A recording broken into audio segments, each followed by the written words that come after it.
జన్మలు ఉన్నాయా అని కొంతమంది ప్రశ్నించారు.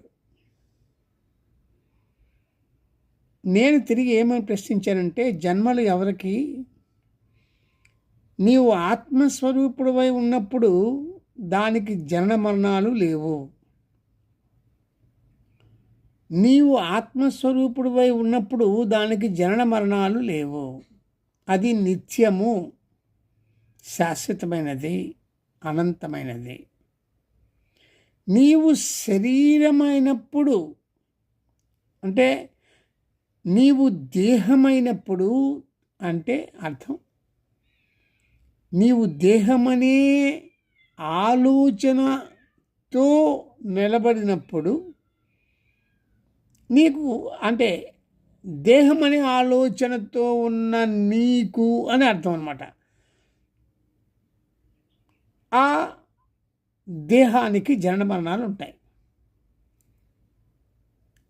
అది ఎప్పుడు ఉంటాయంటే, ఈ దేహం అనేది ఒక ఆలోచన కదా. ఈ ఆలోచన నుంచే ఉద్భవించినటువంటి కోరికలు, కర్మలు ఇవన్నీ ఉద్భవించాయి. ఇవి సంపూర్ణం కానప్పుడు, అసంపూర్ణంగా ఉన్నప్పుడు, వాటిపై తృష్ణ, దాహం ఎక్కువ ఉన్నప్పుడు, చాలా బలీయమైనటువంటి అటాచ్మెంట్స్ ఉన్నప్పుడు,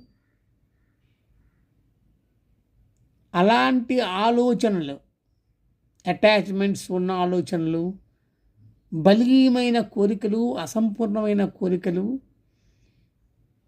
పూర్తి కాని కర్మలు, బలీయంగా ఇలాంటి ఆలోచనలు, ఇవన్నీ ఆలోచనలే.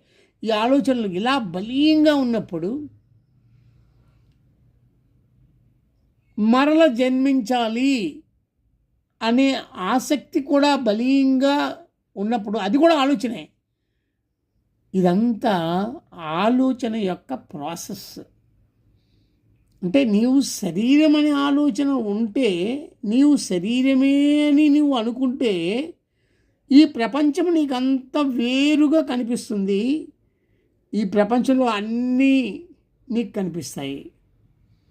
నీవు శరీరం అనుకున్నప్పుడే ఈ శరీరానికి జన్మలు ఉంటాయి, మరణము ఉంటుంది ఈ శరీరానికి. అది ఆలోచనే. మరణ జన్మాలు కూడా ఆలోచనే. ఇదంతా థింకింగ్ రూల్స్, థింకింగ్ ప్రాసెస్. నీవు ఆత్మస్వరూపుడు నిలబడి ఉంటే